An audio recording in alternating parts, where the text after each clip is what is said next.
بڑی اہم ترین وزارت ہے، اور اس وزارت پر پڑھے لکھے لوگ جو اکاؤنٹس کے، بجٹ بنانے کے اور دیگر چیزوں کے ماہر ہوں وہ ہونا ضروری ہوتے ہیں، ورنہ حکومت فیل ہو جاتی ہے۔ یہی سوچ کر کہ مسلمان پڑھے لکھے نہیں ہیں، اتنی بڑی ذمہ داری کو یہ نبھا نہیں سکیں گے، نہرو نے وزارت خزانہ مسلم لیگ کے سپرد کر دی، تاکہ جب وہ یہ کام نہیں کر پائیں گے، نہیں سنبھال سکیں گے، تو ہر معاملے میں کانگریس کے مشورے کے محتاج رہیں گے، خود سے کوئی کام نہیں کر سکتے۔ اور دوسرا یہ کہ جب یہ اتنی بڑی ذمہ داری کو سنبھال نہیں پائیں گے تو اس سے مسلم لیگ کی گڈ ول خراب ہوگی، مسلم لیگ کی ریپیوٹ خراب ہوگی۔ ہم دنیا کو بتائیں گے کہ دیکھیں یہ مسلمان اپنے لیے علیحدہ وطن بنانا چاہتے ہیں، پاکستان بنانا چاہ رہے ہیں، جبکہ ان کے پاس اتنی قابلیت نہیں ہے، ایسے ماہر لوگ بھی نہیں ہیں جو ملک کا بجٹ ہی بنا سکیں، جو وزارت خزانہ کو چلا سکیں۔ تو جو مسلمان وزارت خزانہ نہیں چلا سکتے وہ پورا ملک کیسے چلائیں گے؟ یعنی مسلم لیگ کو ڈی گریڈ، ڈی ویلیو، ذلیل و رسوا کرنے کے لیے انہوں نے مسلم لیگ کو اتنی اہم ترین وزارت سونپ دی۔ اچھا، وائس رائے یہ چاہتا تھا کہ قائد اعظم وزیر دفاع بن جائیں، وزارت دفاع، ڈیفنس منسٹری قائد اعظم خود سنبھال لیں۔ یہ بھی بہت بڑی ذمہ داری تھی۔ ڈیفنس منسٹر کا مطلب یہ تھا، میں نے آپ کو پچھلے لیکچرز میں یہ بات سمجھائی تھی کہ وزارت دفاع کے پاس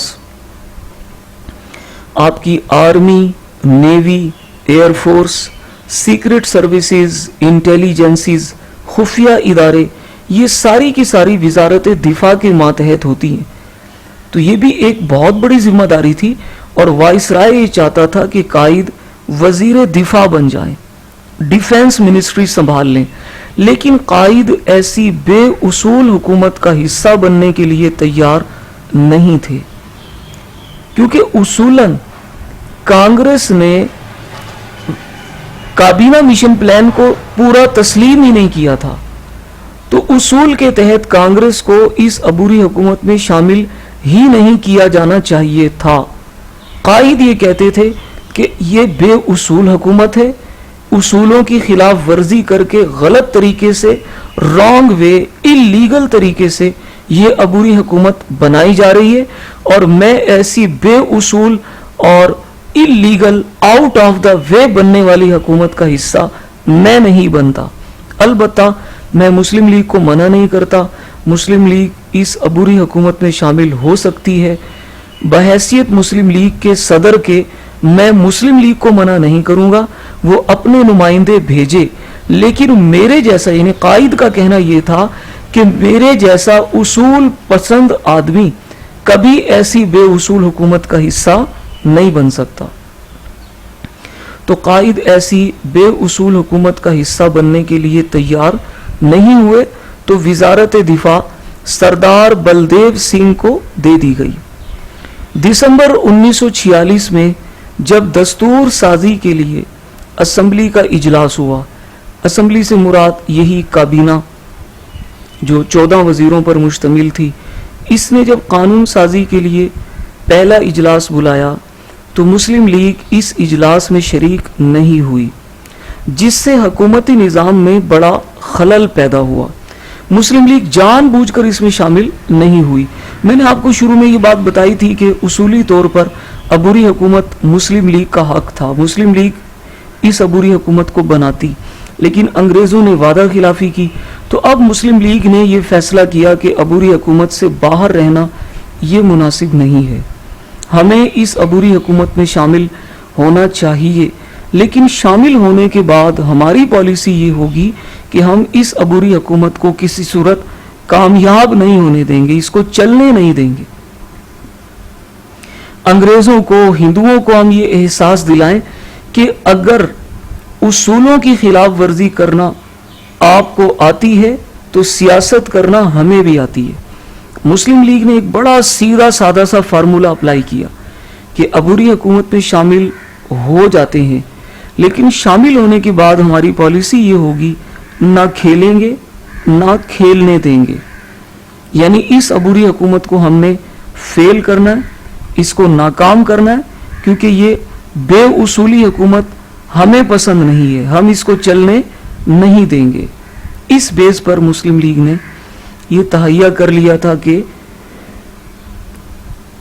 عبوری حکومت میں ہم شامل ضرور ہوں گے مگر اس کو کامیاب ہونے نہیں دیں گے. اسی لیے جب دستور ساز اسمبلی کا اجلاس ہوا تو مسلم لیگ اس میں شریک نہ ہوئی, چونکہ تمام ارکان پورے نہیں تھے, جس کو ہم کہتے ہیں کورم پورا ہونا. کورم پورا نہیں تھا, تمام ارکان پورے نہیں تھے, اس لیے کم ارکان قانون سازی نہیں کر سکتے تھے. یہ ضروری تھا کہ سارے ارکان ہوں. تو مسلم لیگ اس اجلاس میں شریک ہوئی نہیں, جس سے حکومتی نظام میں بڑا خلل, بڑی رکاوٹیں پیدا ہوئی.